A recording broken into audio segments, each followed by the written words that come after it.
Hello Jharkhand, welcome to learners क्रैच education. आज के इस क्लास में स्टार्ट करता हूं पार्ट नंबर 35। टॉपिक रहेगा हिंदी भाषा ज्ञान। पेपर 1 में सीजल वालों के लिए 60 क्वेश्चन यहां से बनने वाला है, जिसमें 30 क्वेश्चन आपका ग्रामर का रहेगा और 30 क्वेश्चन आपका पैसे से रहने वाला है। इस पेपर में आपको +3 मार्क्स मिलेगा सही उत्तर के लिए, और गलत उत्तर के लिए आपको 1 मार्क्स काट लिया जाएगा, यानी कि माइनस मार्किंग है। बहुत लोग तो सिलेबस अभी पूछ रहे हैं, सिलेबस में ऑलरेडी आपको प्रोवाइड करा चुका हूं, तो आई बटन में क्लिक कीजिएगा, सिलेबस पे आप लोग रिडायरेक्ट हो जाएंगे, तो आप लोग देख लीजिएगा। एज यूजुअल पीडीएफ आपको टेलीग्राम पे मिल जाएगा, क्यूज वगैरह के लिए वहाँ पे कनेक्ट हो सकते हैं। तो चलिए शुरू करते हैं। बाकी लाइक शेयर सब्सक्राइब, क्योंकि एजुकेशन और मोटिवेशन आगे बढ़ते रहना चाहिए। उससे पहले एक आप लोग नाम सुने होंगे, उदंत मार्तंड। यह एक न्यूज़पेपर है भारत का। तो आपको यह बताना है कि इसका अर्थ क्या होता है। नाम तो सुने होंगे, इसका जरूर सुने होंगे आप लोग, तो इसका आपको अर्थ बताना है। वीडियो के एंड में इसका आंसर मिल जाएगा। तो चलिए क्वेश्चन नंबर फर्स्ट से डिस्कस करते हैं। उससे पहले एक चीज़ और है, अगर पेपर 1 का कोर्स लेना चाहते हैं, हिंदी और इंग्लिश पढ़ना चाहते हैं, तो इसको आप लोग ज्वाइन कर सकते हैं। बहुत ही बेहतरीन तरीके से इसको बताया गया है। चलते हैं क्वेश्चन नंबर फर्स्ट। इनमें से शुद्ध शब्द का चयन कीजिए। पुराणिक, वैवाहिक, इकाई या फिर सामाजिक। इसमें 4 ऑप्शन है, तो 4 में से एक ऑप्शन शुद्ध है और बाकी सारे अशुद्ध हैं, तो वही शुद्ध वाला को चयन करना है। ऑप्शन नंबर बी इसका आंसर हो जाएगा। वैवाहिक जो लिखा हुआ है, इसका वर्तनी शुद्ध है, बाकी सारे शब्द जो हैं सही नहीं लिखे हुए हैं।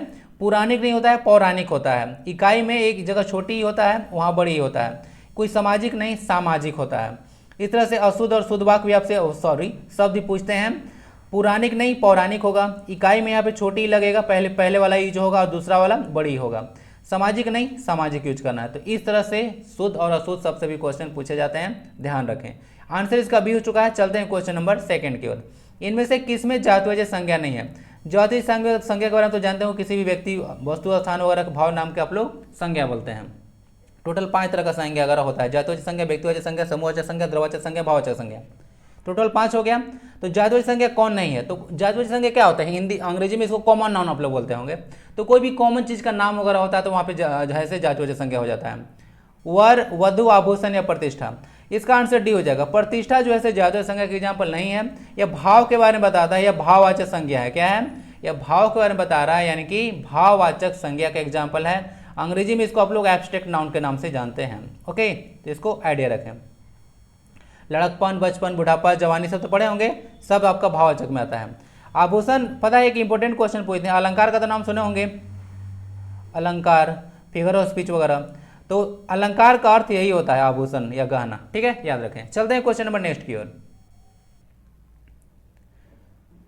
अच्छा, कुछ और चीज था यहाँ पे। देखिए, प्रतिष्ठा एक वर्ड जो है यहाँ पे जो लिखा हुआ है, इसमें एक संधि भी है ना, याद रखिएगा। प्रति प्लस आस्था करके प्रतिष्ठा बनता है। प्रति प्लस आस्था, प्रतिष्ठा बनेगा। इसमें व्यंजन संधि है। कौन सा संधि है, इसमें व्यंजन संधि है, याद रखें। अब देखते हैं क्वेश्चन नंबर 3। इनमें से किस शब्द में कोई भी उपसर्ग प्रयुक्त नहीं हुआ है। उपसर्ग और प्रत्यय तो आप लोग पढ़े होंगे। उपसर्ग को आप लोग प्रीफिक्स बोलते हैं और प्रत्यय को आप लोग सफिक्स बोलते हैं। उपसर्ग धातु के पहले लगते हैं और प्रत्यय धातु के बाद लगते हैं। तो बताना यही है कि किसमें जो है कौन सा, यहाँ पे 4 ऑप्शन है, तो किसमें जो है उपसर्ग प्रयुक्त नहीं हुआ है। प्रदर्शन, वैवाहिक, आभूषण या फिर विभिन्न, किसमें नहीं है। देखिए, आपको देखने को मिलेगा इसका आंसर, उपसर्ग नहीं लगा हुआ है ना, इसमें ऑप्शन नंबर बी हो जाएगा। वैवाहिक में आप लोग देखने को मिलेगा उपसर्ग नहीं है, इसमें प्रत्यय लगा हुआ है। विवाह में एक प्रत्यय लगने के बाद ही वैवाहिक हो गया है ना, छोटी लगे, क्योंकि यहाँ पे देख लीजिएगा ह में जो है हर्षिकार की मात्रा है ना, हर्ष विकार की मात्रा है, यानी कि इधर से चढ़ता है, तो यहाँ पे छोटी होगा, बड़ी ही नहीं होगा। तो विवाह प्लस एक आंसर हो जाएगा, क्योंकि इसमें उपसर्ग नहीं, इसमें प्रत्यय, एक प्रत्यय लगा हुआ है। विवाह आपका मूल शब्द हो गया। देख सकते हैं विवाह प्लस एक में आपको वैवाहिक हो गया, तो इसको ध्यान रखिएगा। बाकी प्रदर्शन में क्या है, चलिए इसको डिस्कस करते हैं। प्र प्लस दर्शन, प्र प्लस दर्शन हो गया प्रदर्शन। उसी तरह से सब में प्र ही उपसर्ग लगा हुआ, इसमें आभूषण है तो आ प्लस भूषण हो जाएगा। ओके, इसमें विभिन्न में देख लीजिएगा वी प्लस भिन्न हो जाएगा। तो इस तरह से इसमें उपसर्ग लगा हुआ है, प्र प्लस दर्शन, आ प्लस भूषण और वी प्लस भिन्न, विभिन्न। वैवाहिक में उपसर्ग नहीं, प्रत्यय लगा हुआ था, एक प्रत्यय से बना हुआ एक शब्द है। विवाह में प्लस एक। चलते हैं क्वेश्चन नंबर 4 की ओर। शादी विवाह के अवसर पर धन संपदा का प्रदर्शन भी दहेज प्रथा के लिए उत्तरदायी है। रेखांकित शब्द में कौन सा समास है। आप लोग को देखिए, एक तो होता है कि जैसे क्वेश्चन वगैरह देखिएगा, इस तरह से भी पैसे से पूछे जाते हैं कि पैसे, तो आप लोग को पता होगा कि 30 क्वेश्चन पैसे से आने वाला है, 30 क्वेश्चन पैसे का रहेगा। तो पैसे में अलग अलग एग्जाम में देखिएगा, तो एक पैटर्न ये भी होता है कि आपको तो पैसे दे देंगे, क्वेश्चन पूछ देंगे, और क्वेश्चन में ऐसे कुछ अगर शब्द अगर यूज रहेगा तो उसी तरह से उसका सेंटेंस बना के पूछ देंगे कि बताइए कि इसमें क्या है, या शीर्षक पूछ देंगे, या पूछेंगे बताइए कि यह शब्द अलंकार है, कौन सा अलंकार है, ठीक है, विशेषण है, संज्ञा है, सर्वनाम है, क्या है। तो इस तरह से क्वेश्चन वगैरह पूछे जाते हैं पैसे से भी ना, तो ऐसे ही पूछा जाता है पैसे से क्वेश्चन। तो अगर पूछा जाएगा तो ऐसे भी आप लोग कर लीजिएगा, तो वहाँ पे भी ग्रामर चला जाएगा। तो एक उसी तरह से एक पैसेज से ये क्वेश्चन लिया गया है। तो देखिए पैसेज में एक यूज हुआ था, तो इसी को काट के मैं लिया हूँ। तो मैं बता देता हूँ कि ऐसे काट के क्वेश्चन आपसे पूछे जाते हैं। शादी विवाह के अवसर पर धन संपदा का प्रदर्शन भी दहेज प्रथा के लिए उत्तरदायी है। दहेज प्रथा पर एक आर्टिकल था, वहीं से उठाया गया है। देखिए पूछ देता है आपके शादी विवाह में कौन सा समास है। तो समास तो आपको पढ़ाया था कि टोटल 6 तरह का समास होता है आपको। तो बताइए कि कौन सा समास है। शादी विवाह, द्विगु समास, कर्मधारय, द्वंद्व या फिर बहुब्रीहि। इसका आंसर सी हो जाएगा। अब तो कितनी बार बता चुका हूँ, अब तो रट गया होगा। और रिपीटेड क्वेश्चन है सब ना, आते रहते हैं क्वेश्चन इस तरह से। तो ना तो हम लोग शादी के बारे में बात कर रहे हैं, ना तो विवाह के बारे में बात कर रहे हैं, दोनों का इक्वल इंपॉर्टेंस है यहाँ पे। तो इस तरह से आप लोग समझ सकते हैं कि जहाँ पे इक्वल इंपॉर्टेंस के बारे में बात होता है वहाँ पे द्वंद्व समास होता है, ठीक है। ना तो पूर्व पद प्रधान होता है, ना तो उत्तर पद प्रधान होता है। दोनों पद जहाँ पे प्रधान होता है, दोनों का बात होता है, उसको आप लोग द्वंद्व समास के नाम से जानते हैं। आपको बताया था कि द्वंद्व युद्ध में दोनों लड़ते हैं आपस में, ठीक है ना, मेरा जीत ना तुम्हारा जीत, ठीक है, दोनों का बात मानना जाएगा। ओके चलिए, तो इससे आपका द्वंद्व समास हो गया शादी विवाह। चलते हैं, आंसर इसका सी हो गया। सैव शब्द में कौन सा प्रत्यय है। अच्छा सैव शब्द है एक, उसमें बताइए कि प्रत्यय कौन सा लगा। प्रत्यय जो है से धातु के बाद में लगते हैं। इसमें देखिए, इसमें जो है से आपको सैव, इसमें अ प्रत्यय लगा हुआ है ना, प्रत्यय जो यूज हुआ है उसका आंसर बी हो जाएगा, क्योंकि उसमें अ प्रत्यय लगा हुआ है। ये जो सैव शब्द है वह शिव से रिलेटेड होता है। तो शिव में प्लस और लगा दीजिए, आपका सैव बन जाएगा। ओके, तो शिव प्लस और सैव बन जाएगा। शिव से रिलेटेड होता है उसको सैव बोला जाता है। तो यहाँ पे अ प्रत्यय इसमें लगा हुआ है। चुनाव का सही बहुवचन क्या होगा। चुनाव तो नाम सुने होंगे, आर्टिकल 324 वगैरह। तो चुनाव का सही बहुवचन क्या होगा। तो चुनावें, चुनावों, चुनावों या फिर चुनावों। ऑप्शन सी और डी बहुत माइन्यूट डिफरेंस है। क्यों, क्योंकि ओ के ऊपर बिंदु नहीं है इसमें और यहाँ पे है। आंसर इसका डी हो जाएगा, क्योंकि आप बोलिएगा चुनावों, चुनावों नहीं चुनावों, ठीक है। ऑप्शन नंबर यहाँ पे डी इसका सही हो जाएगा। तो चुनाव का बहुवचन क्या होगा, चुनावों। ओके, चलते हैं क्वेश्चन नंबर 7 की ओर। निम्न में से स्त्रीलिंग शब्द का चुनाव कीजिए। आपको ये सब जो शब्द है उसमें स्त्रीलिंग शब्द बताना है कि कौन इसमें स्त्रीलिंग शब्द है, बाकी सारे शब्द पुल्लिंग है। श्रमिक, समाज, जाति या पेशा, कौन सा शब्द इसमें आपको स्त्रीलिंग लग रहा है। ये जो जाति शब्द है वह स्त्रीलिंग शब्द है, बाकी सारे शब्द यहाँ पे पुल्लिंग है। ओके, श्रमिक, समाज और पेशा जो है स्त्रीलिंग शब्द है, पुल्लिंग शब्द है। जाति जो है आपका स्त्रीलिंग शब्द है। इनमें से किस लोकोक्ति का अर्थ गलत है। यहाँ पे 4 लोकोक्तियाँ दी गई हैं और 4 लोकोक्तियाँ में से एक का जो अर्थ है वह गलत है, उसी को आपको पहचान करना है। आँख के अंधे गांठ के पूरे, मूर्ख लेकिन धनवान, इसका अर्थ ये बोला गया है। 3-13 होना यानी कि संगठित होना।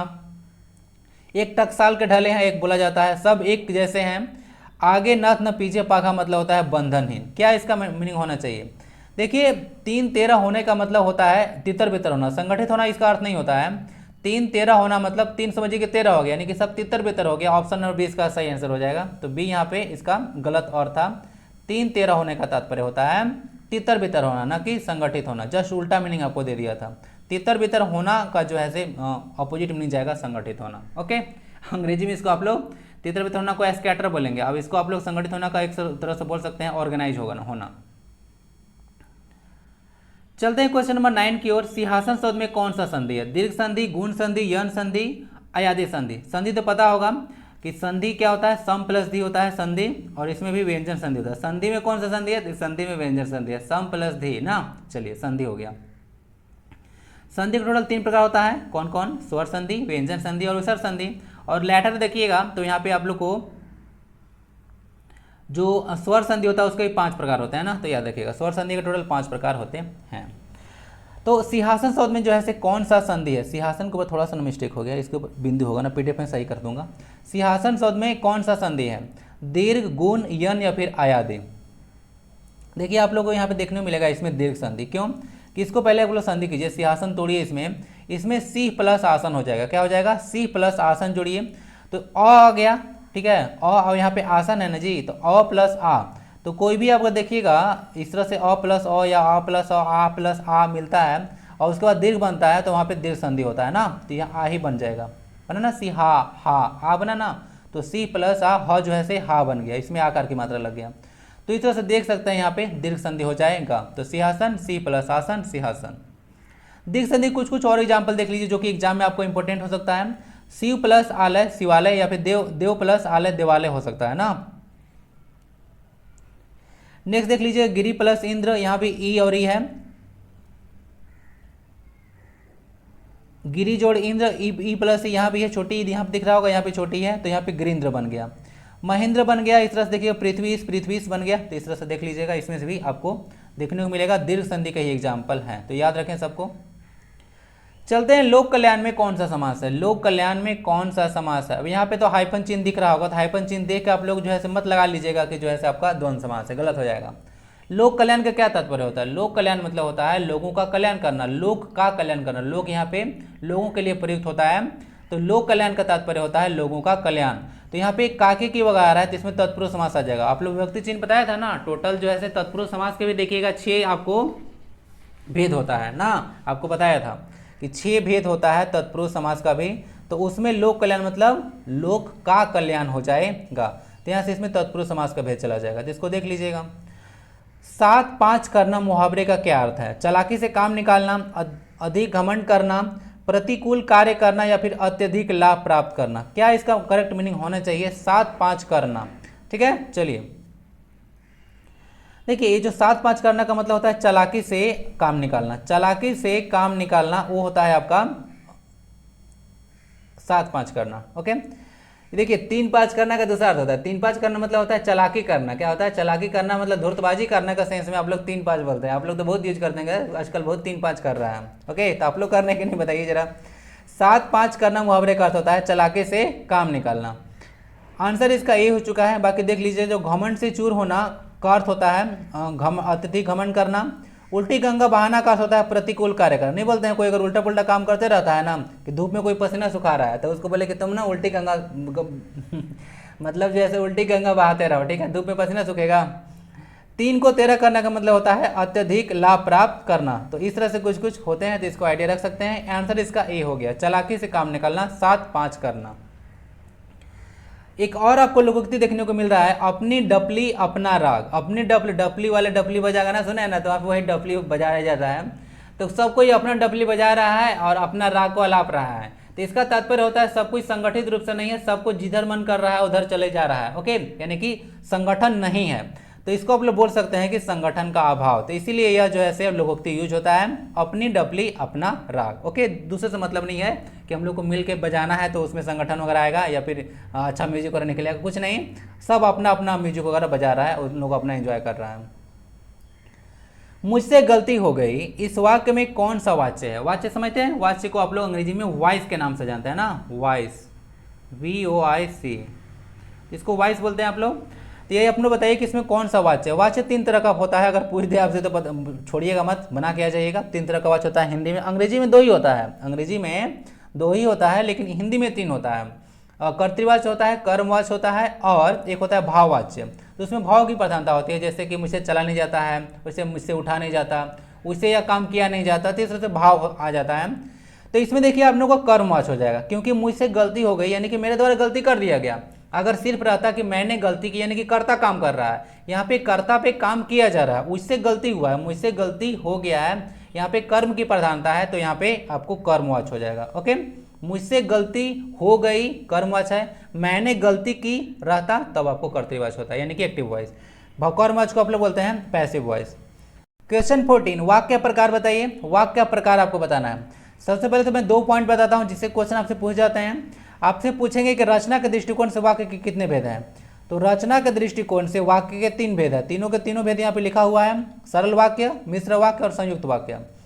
अगर आपको अर्थ के दृष्टिकोण से पूछ दे कि अर्थ के दृष्टिकोण से वाक्य कितने भेद हैं, तो 8 तरह का वाक्य होता है, जिसमें एक आगेवाचक वाक्य है ना, वह जैसे अर्थ के दृष्टिकोण से ही होता है। 1 ऑफ द 8 पार्ट जो है आपका टाइप्स आपको यहाँ पे है। तो वाक्य प्रकार बताइए। आपके पास सेंटेंस है, जब तक परीक्षा नहीं आया तब तक उसने एक अक्षर तक नहीं पढ़ा था।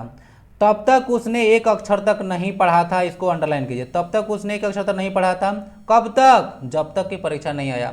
तो ये अपना मीनिंग के लिए जो है उस पर डिपेंड है, यानी कि सबऑर्डिनेट क्लॉज हो गया, यहाँ पे प्रिंसिपल क्लॉज हो गया, यानी कि आश्रित है एक दूसरा अनाश्रित है, ठीक है, या मुख्य बोल सकते हैं आप लोग, तो ये होगा प्रिंसिपल। तो इस तरह से समझ सकते हैं कि एक वाक्य अपना मीनिंग के लिए अगर दूसरा पर डिपेंड रहता है तो वहाँ पे आपको मिश्र वाक्य एग्जाम्पल देखने को मिलता है। तो ये तो मैं कितनी बार अब तक बता चुका हूँ, रट गया होगा, तब तक उसने एक अक्षर से नहीं पढ़ा था, जब तक कि परीक्षा नहीं आया। तो इस तरह से आप लोग अगर देखते हैं सबऑर्डिनेट और प्रिंसिपल क्लॉज का कोई कहीं पे संबंध वगैरह एक सेंटेंस में, तो वहाँ पे मिश्र वाक्य हो जाता है, तो इसके बारे में आइडिया रखिएगा।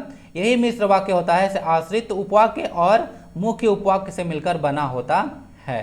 ओके, चलिए सरल वाक्य तो पता होगा, सरल वाक्य में एक ही कर्ता क्रिया वगैरह होता है, ओके, एक ही उद्देश्य एक ही विधेय वगैरह होता है, एक ही चीज़ के बारे में बात करता है।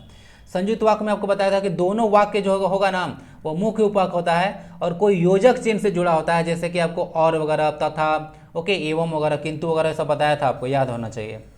आंसर इसका सी हो चुका है। मूव करते हैं क्वेश्चन नंबर नेक्स्ट की ओर। आशुविमानिक शब्द का पर्यायवाची क्या होगा? आशुविमानिक, पाहुन, आगंतुक, अभ्यागत या फिर अश्व।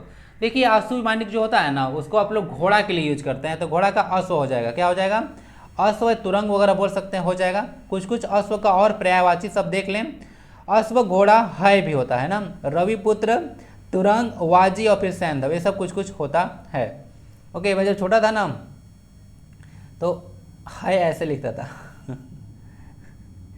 क्वेश्चन 16, गुरु के समीप रहने वाला छात्र। गुरु के समीप जो रहने वाला छात्र होता है उसके लिए एक शब्द आपको बताना है। अंतर्व्यापी, अंतवासी, अंतेवासी या फिर विद्यार्थी, क्या होगा? इसका आंसर ऑप्शन नंबर सी हो जाएगा, अंतेवासी इसका आंसर होगा। गुरु के समीप रहने वाले छात्र को अंतेवासी के नाम से जाना जाता है, आंसर इसका सी हो जाएगा। ओके, तो गुरु के समीप कोई रहता है तो वहीं पे रहकर जो है शिक्षा वगैरह जो है हुआ ग्रहण करता है, या बोल सकते हैं अध्ययन के लिए जो रहता है छात्र, उसके लिए आप लोग अंतेवासी यूज करते हैं। जैसे पहले गुरुकुल वगैरह पढ़ाई होता था ना, आप लोगों को पता होगा, राम जी वगैरह हो गए, सब गुरुकुल में स्टडी वगैरह किए थे, तो इसको आप लोग अंतेवासी बोल सकते हैं।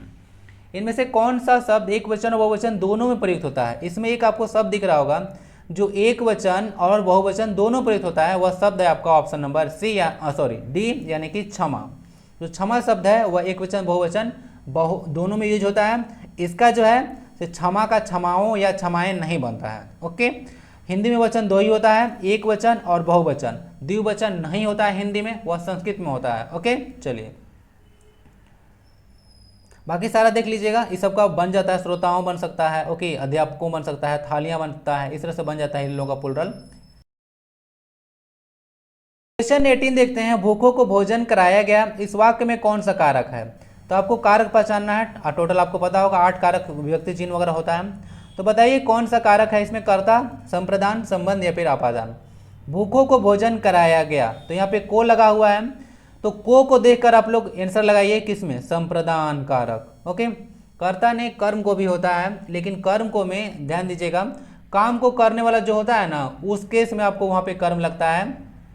यहाँ पे किसी के लिए काम किया गया, भूखों को भोजन कराया गया, यानी भूखों के लिए के सेंस में यहाँ पे है। ओके, जो भूखा था उन लोग के लिए भोजन ऐसे दिया गया, तो के लिए के सेंस में आपको संप्रदान ही लगेगा, न कि आपको अगर कर्म कारक रहता तो उसको नहीं लगा। तो थोड़ा सा डिफरेंस पता होना चाहिए, काम को करने वाला होता है तब वहाँ पे जाके लगता है कर्म कारक, लेकिन किसी के लिए काम किया जाता है तब वहाँ पे संप्रदान कारक होता है।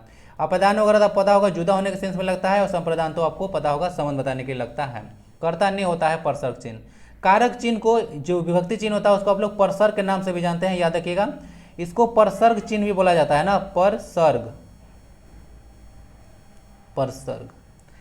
क्वेश्चन 19 आता है, निम्न में से संबंधवाचक सर्वनाम छांटिए। सर्वनाम तो पता होगा, संज्ञा के बदले जो शब्द आता है उसको आप लोग सर्वनाम बोलते हैं, तो इसमें संबंधवाचक सर्वनाम बताना है। कोई, जैसा, कौन या फिर कुछ। कौन होगा इसमें देखिए आप लोग को देखने को मिलेगा जो जैसा है वो आपको संबंधवाचक सर्वनाम होगा, ठीक है, यह संबंध बताएगा जैसा। बाकी कोई जो है आपको कोई और कुछ, यह जैसे आपको अनिश्चयवाचक सर्वनाम के एग्जाम्पल में आ जाएगा, और कौन तो ऐसा आपका प्रश्नवाचक में आ जाएगा, ठीक है। जो कौन दिख रहा है, कौन किस में आ जाएगा? प्रश्नवाचक में। कुछ और कोई ऐसे आपका अनिश्चयवाचक सर्वनाम में चला जाएगा, ठीक है।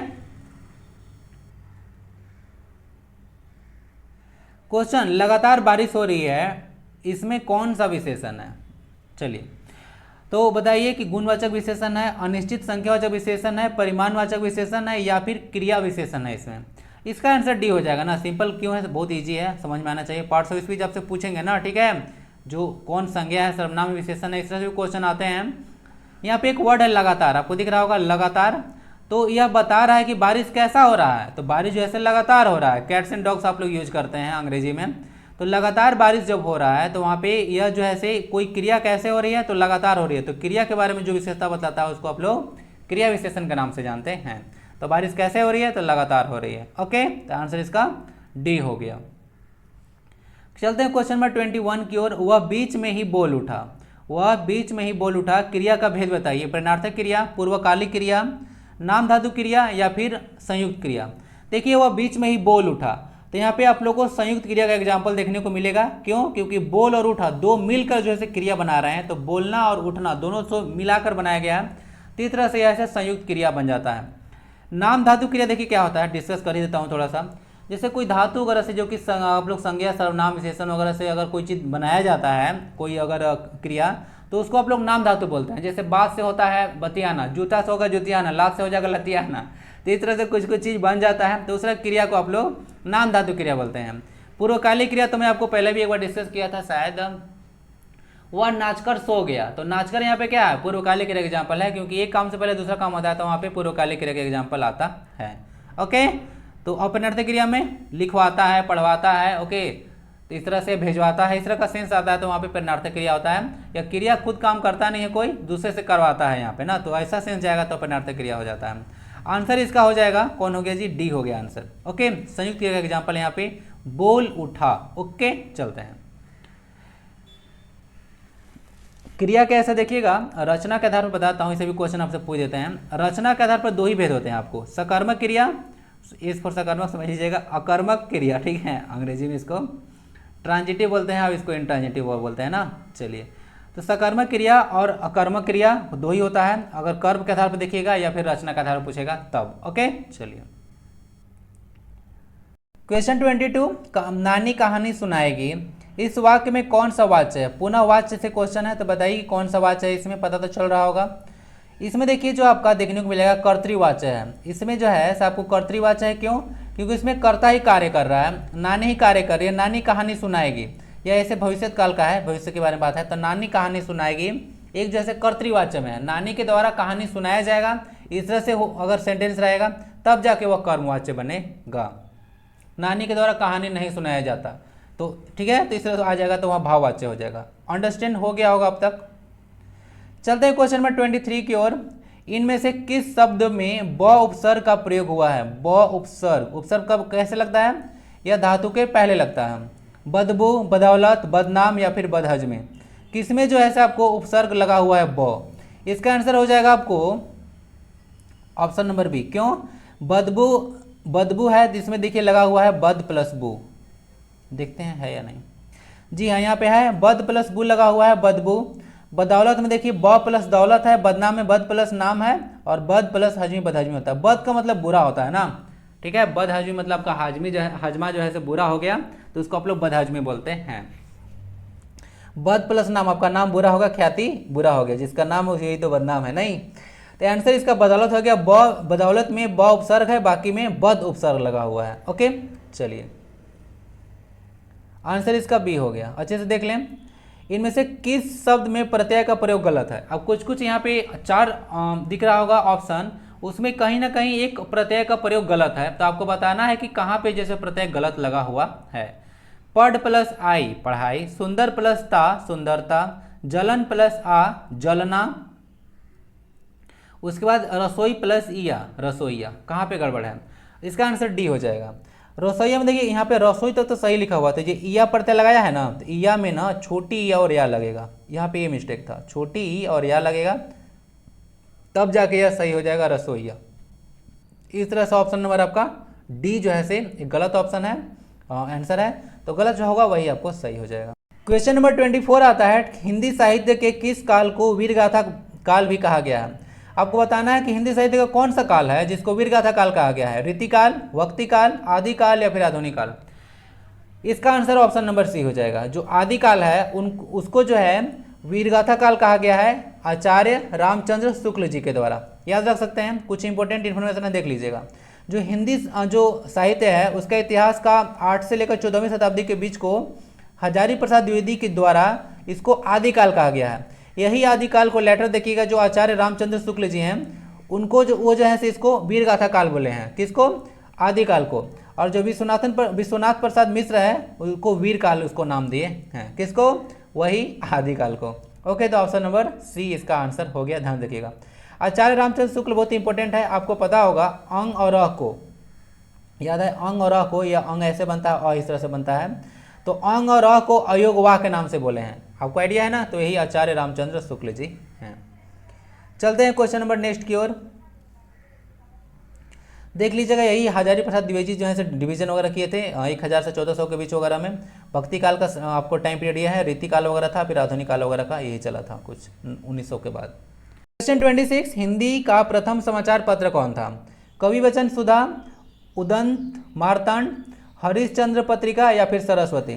इसका आंसर हो जाए आपका उदंत मार्तंड। उदंत मार्तंड एक जो न्यूज़पेपर था वह पहला हिंदी का समाचार पत्र था। ध्यान से देखिएगा, इसको 30 मई 1826 को इसको शुरू किया गया था। वो पर्सन जो इसको शुरू किए थे ये कलकत्ता से प्रकाशित होता था, वीकली था ना, और वीकली या मैगजीन था, तो इसके बारे में थोड़ा सा आप पूछ सकते हैं। और ये जो शुरू किया गया था वो किया गया था जुगल किशोर शुक्ला जी के द्वारा। तो याद रखिएगा, पर्सनालिटी बहुत ही ज़्यादा इंपॉर्टेंट है, संपादक महोदय इसके यही थे, इन्हीं द्वारा शुरू किया गया था। यानी संपादक यही था, जितना भी काम होता है न्यूज़पेपर का वो एडिटर महोदय के निगरानी में ही होता है।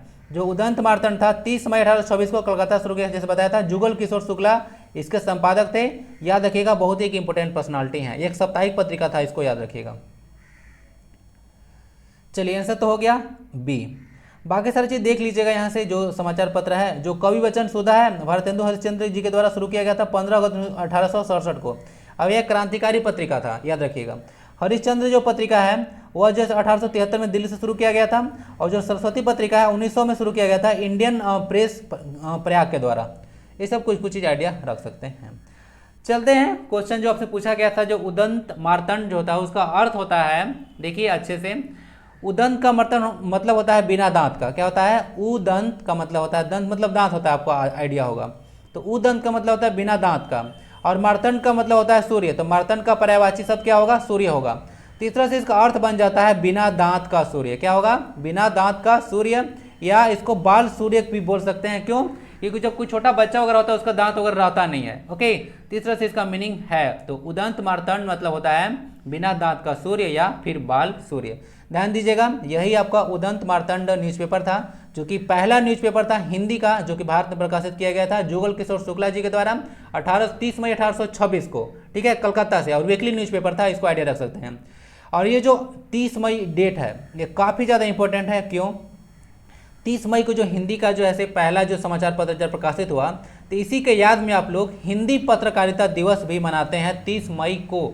याद रख लीजिएगा, हिंदी पत्रकारिता दिवस 30 मई को जो है से मनाया जाता है। और मूर्ति देवी पुरस्कार तो अभी हिंदी जो पत्रकारिता का क्षेत्र में दिया जाता है, यानी कि जर्नलिज्म के क्षेत्र में। वीडियो अगर अच्छा लगता है तो लाइक कर दीजिए, शेयर भी कर दें। मिलते हैं नेक्स्ट क्लास में। वंदे भारतम।